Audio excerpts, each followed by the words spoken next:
brother, for that. I wish I was able to do a little singing today. But thank you for that song. Have a little talk with Jesus. And I'm telling you, 2017, I did a lot of talking. A lot of talking with Jesus because I was down a lot of days. And when you get down so far, the only person you can talk to, the only person that'll listen to you and do something about it is Jesus. And so I just am glad to be here. Welcome to 2018. We are thankful to be on this time side of life and living.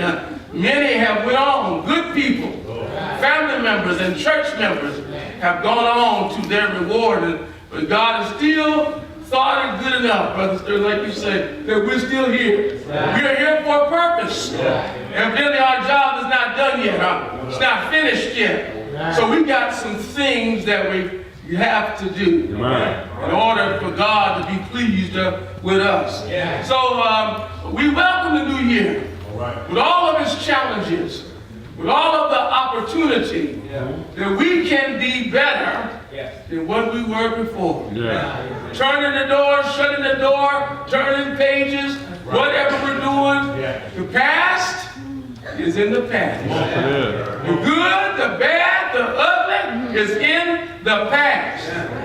And only the glorious future is before us. And we need to embrace that today. Amen? Embrace it today. God has something for us. And we need to step up and be accountable to that. I'm just glad to be here, and I'm glad, I know you're glad to be here. And we're just going to try to move forward together this way we can. So in the next couple of weeks, I'm going to be talking about along the theme of the new year. Not planning on making it a long 8-month sojourn.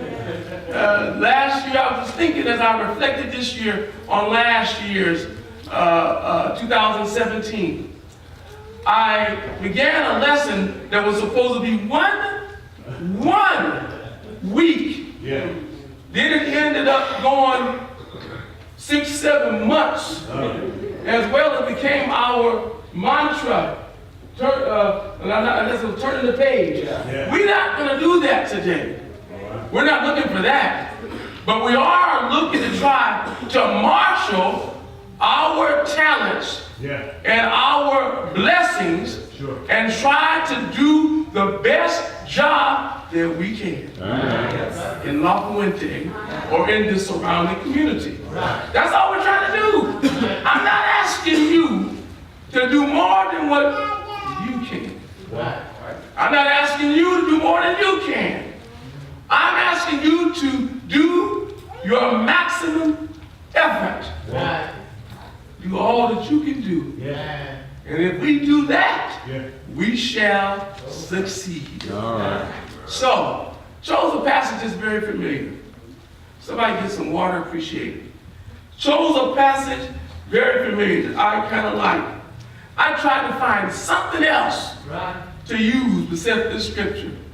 Not because I didn't like it, because I used it so much, I didn't want to become a crutch. So I was saying, I gotta find something. And I'm scouring, I'm reading and everything, and I just couldn't find it. I came right back and read this again and said, aha, this is the one.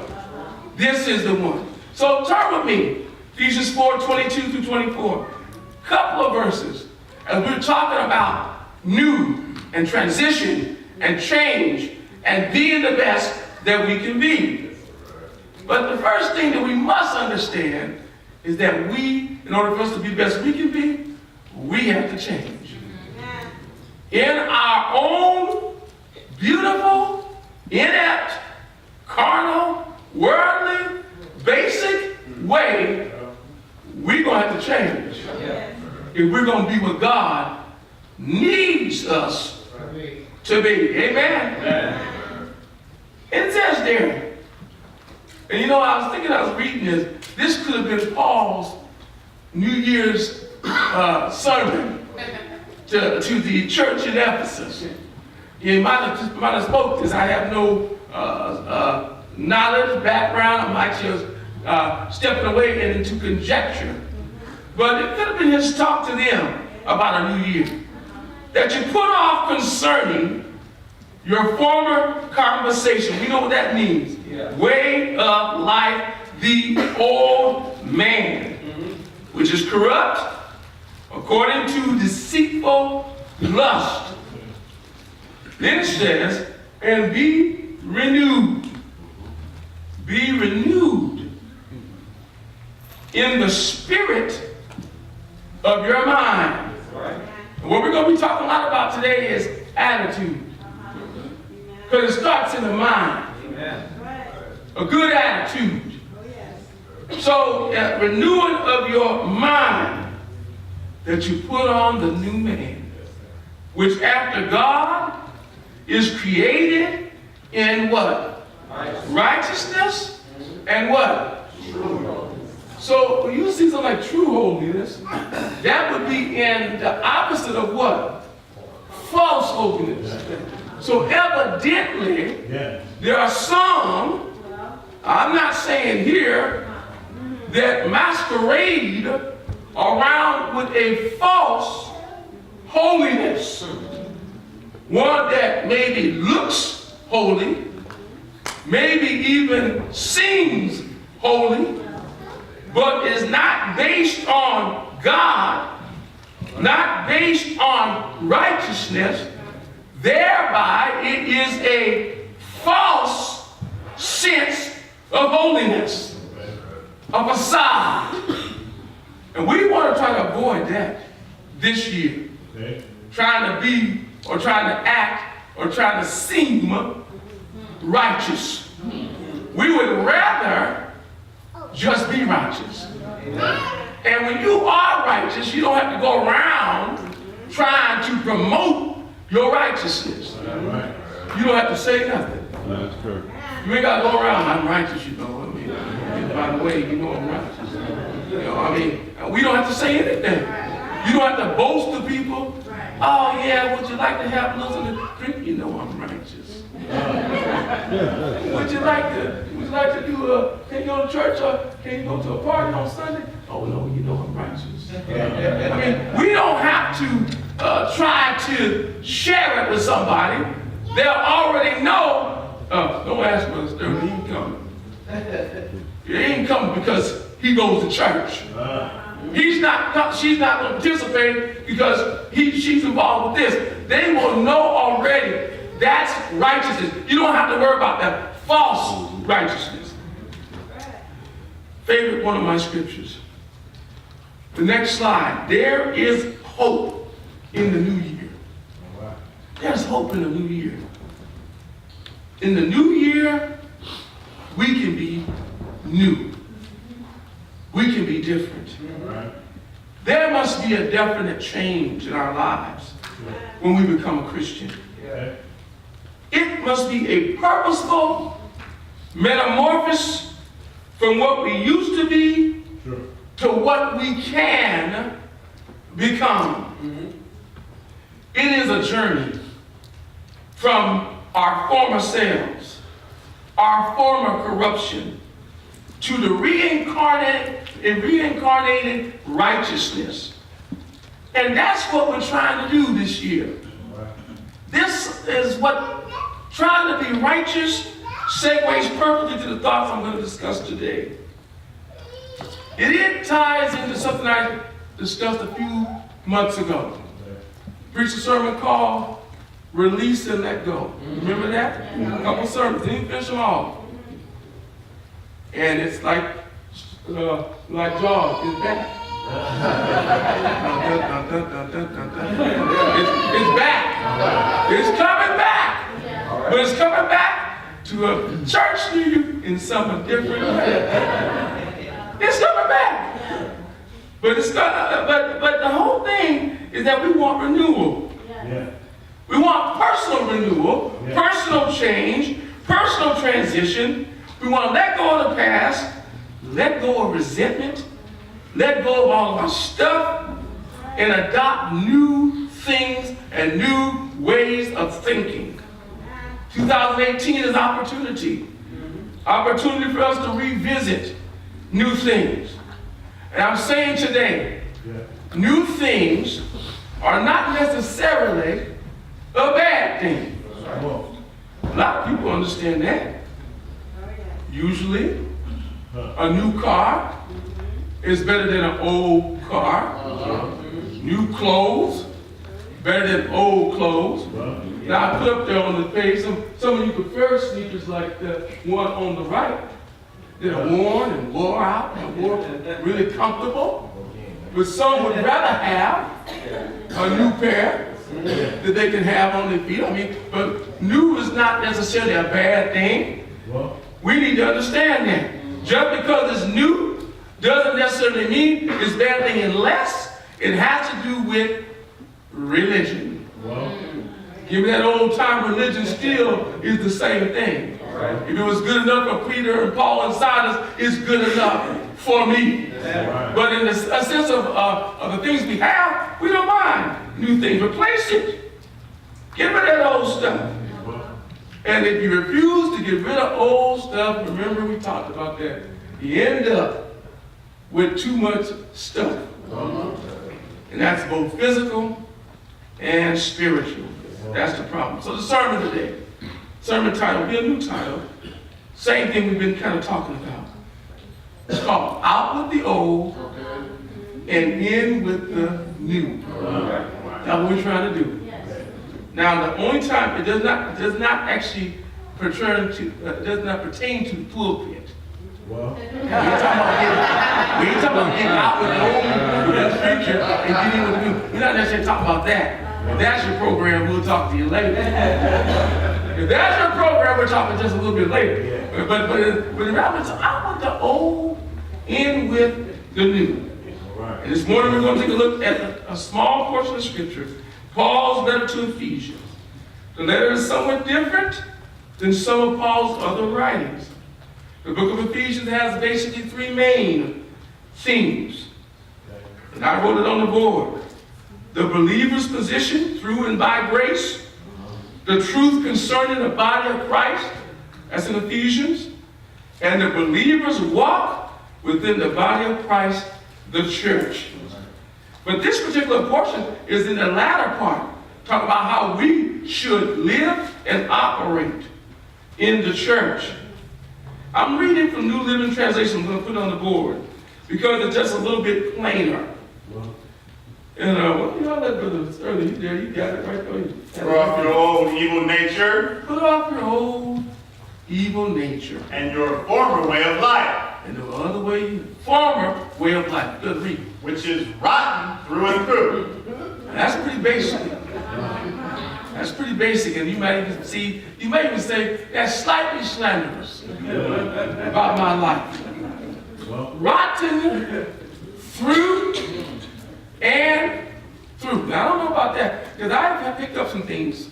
You ever had any fruit laying on the counter? Top of it didn't look too bad. And you thought it was good. So you picked it up, and you went on your way and started eating on it. And when you looked down, it was rotten through and through.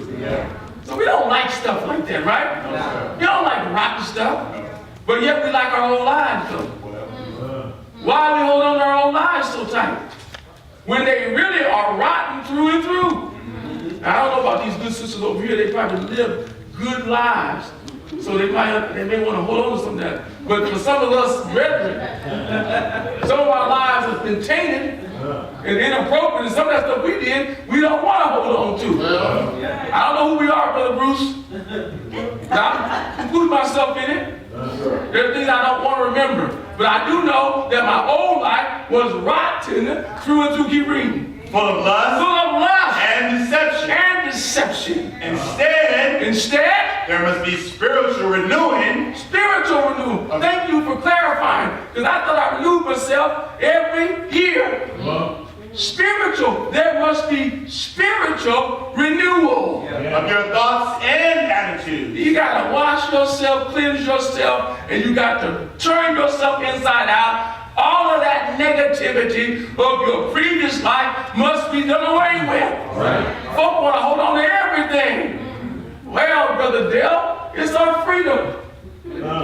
Liberty. want to try to take away everything that I got. That makes me who I am. There are things that I think are me that have nothing to do with the church. Well, I'm telling you, that's how people think. This is what I am. I do not try to define myself by what worldly things I enjoy, do, or whatever. Right. I can't. Because I must try to define myself by what Jesus Christ wants me to do. And if it means changing my mind and attitude about what I like, then I got to change. Right. I have to change. Spiritual renewal of your thoughts and attitudes. 24. You must display a new nature. A new nature. Because you are a new person. Because you are a new person. Created in God's likeness. Yes. Righteous, holy, and true. Amen. Get rid of the old self, which make you live the way you used to. The old self that has been destroyed by deceitful lust and desires. Your hearts and mind must be made completely new. You must put on the new self, created in God's likeness, revealed itself in the true life that's upright and holy. That's what you ought to be trying to do. That's how many of us are trying to do. We're trying to do that. Trying to get out of ourselves and our old ways. It's hard. It's hard sometimes. You know, it's so entrenched in us. Yeah. It's hard sometimes to give it up. We're trying to, though. Trying to give it up. Yeah. Change is difficult. But change, we must. We must change. Some of the best or worst habits I have, I must change. I must change. God has to help me change. I should not be afraid of the idea of changing. Shouldn't be afraid of that. God will help me. God expects it of his children. Paul encourages us to do one thing: embrace the change. Embrace the change. That's what we ought to be trying to do. Romans 12 and verse number 2, that's the last part of this verse, says that be not conformed to this world, but be ye what? Transformed by what? Back to the attitude again. Back to that mind. Starts in the mind. It originates from your mind. Change your mind. That you may do what? Prove what is good, acceptable, perfect. You want to change? Embrace the change. Starts in our minds. We don't have to be what we are. The problem is that our mind traps us, captures us, limits us. It also makes us unable and incapable of functioning in a high spiritual manner. That's us. Because we like to do our own thing. Shake that thing, brother. Yeah, we all like to shake that thing. Brother Stevens, you can't shake no more. I can't shake no more. But maybe back in the day. Bottom line is that we got our own mind is keeping us captive. And we can't do anything about it. We got to change that mind. So that we can embrace the change the mind, the mindset. If you really want to do something in 2018, change your mind. That's the truth. And make it your goal to do God's will. And guess what? It can happen. Even God decided he wanted a new covenant with his people that was better, easier, and accessible to all men. Not that he totally got rid of the Old Testament, because just like some of our old things, they are still, or it is still useful for our learning. Galatians 3:24. We read it all the time. Talking about the law. Old Testament for our learning as our tutor leads us to Christ so we may be justified. When we became Christians, we got rid of the old man supposedly and became new creatures. Out with the old man, in with the new man. You know what? Some of us refuse to let the old man go. Yeah. Right. Yeah. Heard brother preaching in the Southwestern. He used to preach that when we got baptized, we drowned our old man. Soon as we got out the water, we revived him. As soon as we got out the water, we revived him. He coughed. He spit up a bit. He came back. So we need to be careful. We need to get rid of that old man. Yes, sir. 2 Corinthians 5:17. Brothers, read. Somebody. This means that anyone who belongs to Christ has become a new person. Anyone that belongs to Christ. And I have one question for you. Who do you belong to? Who do you belong to? I'm not talking about wives and husbands. I ain't trying to tell, I'm not trying to get involved. Like my grandmother said, I don't get in her husband and wife business. Right. That's what she used to tell me all the time when she was telling me what to do. I think that was Sister Yarba used to tell me that. Oh no, I don't get in the husband and wife business. But if I was you, I would do so. Thank you. Thank you for not getting into my husband and wife business. But since you offered the information, parents don't offer information anyway. Parents are not getting husband and wife business. They just can't help themselves. They can't help themselves. They got something to say. So I just tell them, say it. Because I'm not really listening, so say it. You got to learn to tune out, mama. And then that's another lesson, but you got to sometimes tune them out. Especially when you try to be at peace. Well, that's another story altogether.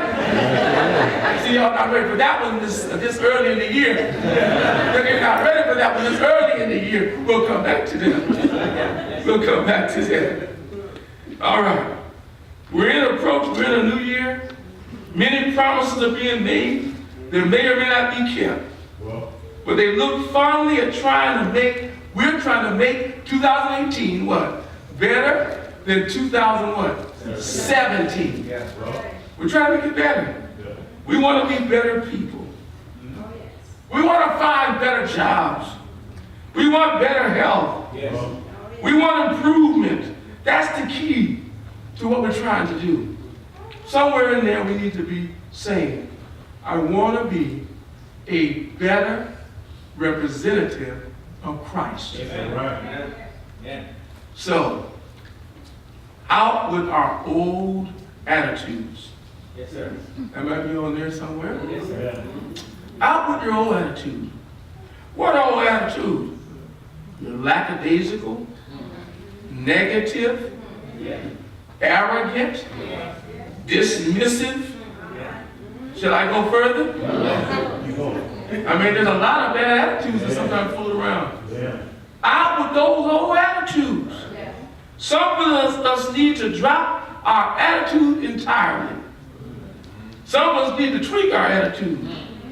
Some need to hold back or tone down our attitude in order for Christ to shine through. I know we have good attitude. I was telling somebody the other day, I don't remember, I think it was my son. I said, Adam, there's good Adam and there's bad Adam. I said, and when you are out trying to get a relationship, whatever, you need to find somebody that can accept both. I said, you got good me, that's all you really know. But there's bad me, that person you think you know. I said, but you know what? You have to accept me for who I am, good and bad. So I understand we have some good and bad attitudes, but we cannot force them into a spiritual scenario where they don't belong. Judgmental, mean-spirited, problematic, hateful. We don't need that in a spiritual scenario. We need a different type of attitude.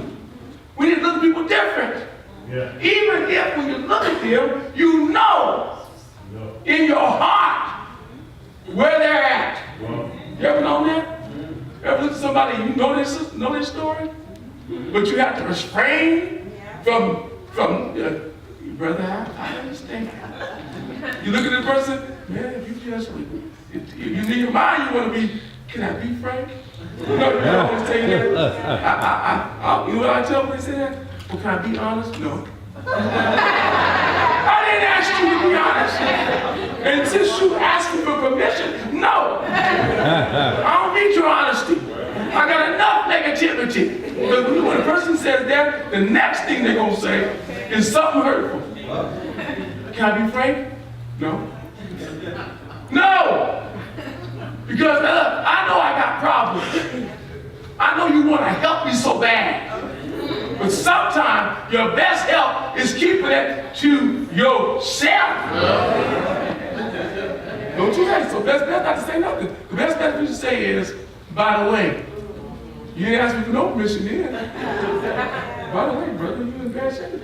I didn't ask you for that, but so that's what I'm saying. Some attitudes have to be corrected this year so we can do God's will. Amen. So we can work in the kingdom. Even if it's true, somehow reel it in. Can't say everything that you want. Amen. I want us to strive and desire to make spiritual change in our lives. I put the attitude definition on the board. It means disposition mainly, feeling or position. But I like disposition. It's how you look at things. It's how you look at what the church means. It's how you look at what Christ wants you to do. It's how you feel about your commitment to Jesus. That is the disposition that you need to change.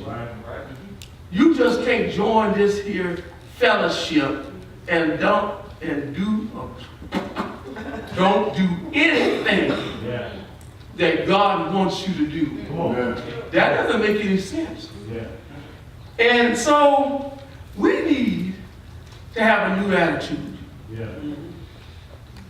Now, there's a singer named Patti LaBelle. She has a song said a new attitude. I like the first verse. It says, I'm feeling good from my head to my shoes. Anybody feeling that good today? Wouldn't you like to feel that good? From your head to your shoes? My feet are hurting right now. I wouldn't mind a little relief. I'm feeling good from my head to my shoes. Know where I'm going.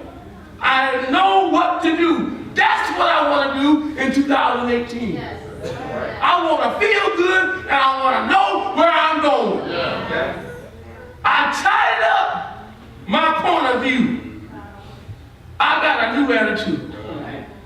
And the verse I like, I tied up my point of view. I'm not asking you to help anybody else. I'm not even asking you to try to tidy up somebody else's program. I'm only saying work on yourself. Tidy up your attitude. And then maybe you can feel good. Maybe you'll know what you're supposed to do. Work on your attitude. If you can do just that, then maybe, just maybe, God will be pleased with your actions. Maybe, just maybe. Our attitude is important. I'm going to finish with this. I got the word already. I'm going to finish. Our attitude is important. Because attitude means a lot. It's how we approach everything. A positive attitude means everything. Well, Johnny, you work with a lot of people, and I'm sure you don't mind working with folk who have positive attitudes. But I know on every job, there is a negative naysayer. Somewhere at the water cooler, somewhere bad mouth and everything. And I'm saying that person brings you down. Our attitude is important. I had a few things I want you to look at for attitude before we close. Attitude is the librarian. You know, librarian organizes all the books on the shelf in the library. Sure. I know libraries are going almost obsolete because we have it on our phones and everything else, but they still exist. Our past, he's the librarian of our past, keeps it all in order. The speaker of our present, that's our attitude. Right. And the prophet of our future. You have a bad attitude, Right. we just about know what's going to happen to you down the road. Bad attitudes won't change your past, but it will mess up your future. Adversity reveals our attitude. Sure. How do you exist and survive when things get rough? When things are tough? When things are not going your way? Do you complain and bellyache when you can't have it your way? Do you blame God when things are not right?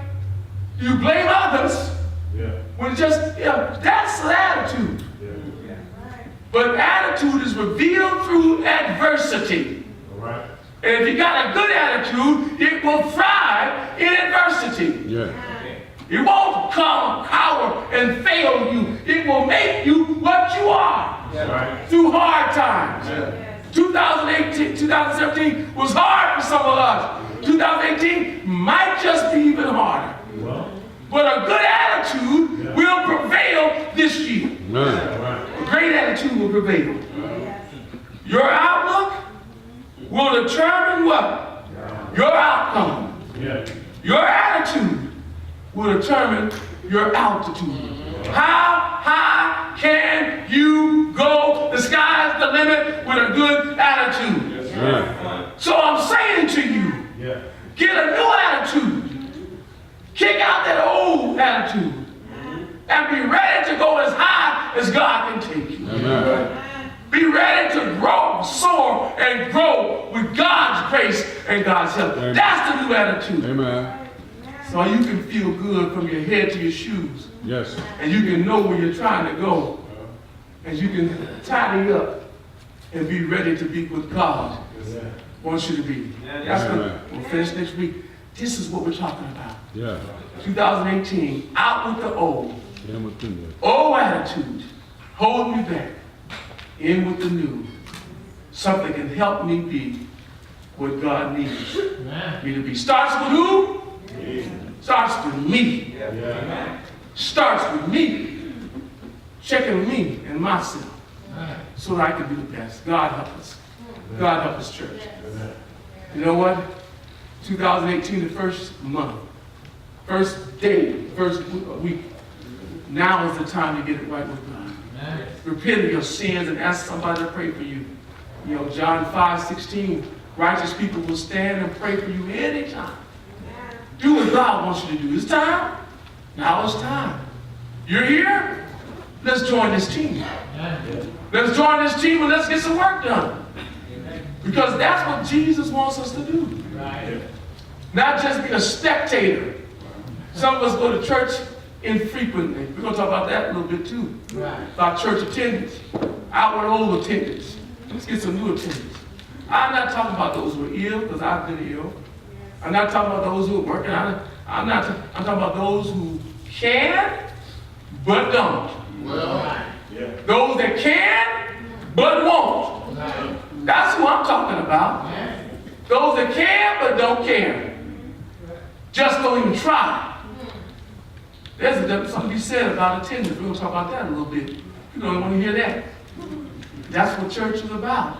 But the bottom line is, we got some things that we have to do. Get your life right with God. Amen. Not a member of the Church of Christ will come believing that Jesus is the Son of God, died on the cross for your sins, raised for your redemption, sits on the right-hand side of God, waiting for God to call it all to an end and judge humanity.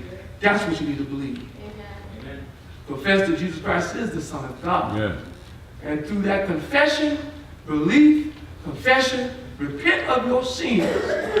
Say, I'm not going to sin anymore. And then be baptized. And then Romans 6:3 and 4 You know, Acts 2:38, men and brethren, what shall we do? Repent and be baptized. That's something we just have to do. We're going to try to do more this year as we did last year. You had a great year. That's in the past. Now let's start working on something in the new year. Amen. It's time to do something better. And all of us are a part of it. And we all need to maximize our effort and do what God wants us to do. Amen. We're going to sing a song, simple verse or two. And you can come right now. So if you want to come, you should get up and have the mindset. I'm going to get my life right this new year. Amen. I'm getting a new attitude. I'm going to try to make it work. Because God expects us to try. If you're on board with me, then let's stand and let's sing. Amen. Restore.